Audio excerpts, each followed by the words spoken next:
I can give you an interesting example of this. One of the things that you guys are going to do is you're going to do the personality analysis, which is part of this self-authoring suite that my colleagues and I have developed. If you take maps of meaning, you would also do the future authoring exercise. And we've done that for people, mostly university students, mostly in Europe. So I want to tell you an interesting story, and this has been replicated a couple of times. So in the business school at the Rotterdam School of Management, we've put about 4,000 students through this Future Authoring Program. That helps you make a plan for 3 to 5 years into the future, a plan and a counter plan. The plan is what you want to have happen, and the counter plan is what you really do not want to have happen. And then you make a plan to avoid the latter and to move towards the former. And we compared their performance, 3 years students' performance, to the performance of students 3 years before that. So it wasn't a perfect design, although we also did a controlled study that had the same results.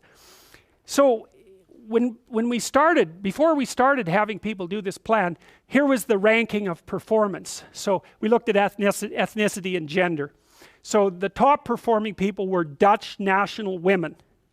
And they were a minority among the business students, and probably a fairly selected minority. So maybe that's what accounted for their higher performance. Although women tend to be outperforming men in academic institutions pretty much all the way from elementary school through university now, which is an absolute catastrophe, but we won't talk about that now.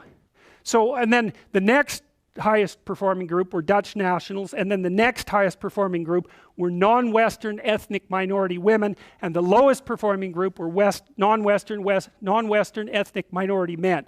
And there were quite a few people in all those categories, so it wasn't just even a couple dozen, it was a couple hundred. Solid study. And within 2 years after doing the Future Authoring Program, the non-Western ethnic minority men were outperforming the Dutch women. Their academic performance went up 70%, and their dropout rate plummeted, and it really looks good for decreasing dropout rate. And the reason I'm telling you about that is because people make the automatic assumption that ethnic disparities in ethnic performance are necessarily a consequence of sociological inequality, let's say, or sociological or political or economic disparity, let's say. This was a pure psychological intervention. It wiped out the difference completely. And the Dutch women had actually improved slightly over that 2-year period as a consequence of doing the program as well. So the men not only caught up to the women the way they were performing, but the way they were performing even better in the aftermath of having a plan.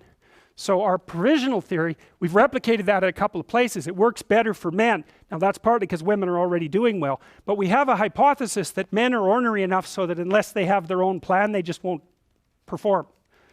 I think it's associated with disagreeableness. Now we don't know that for sure because we haven't been able to disentangle that, but it's been a very striking finding. So anyway, so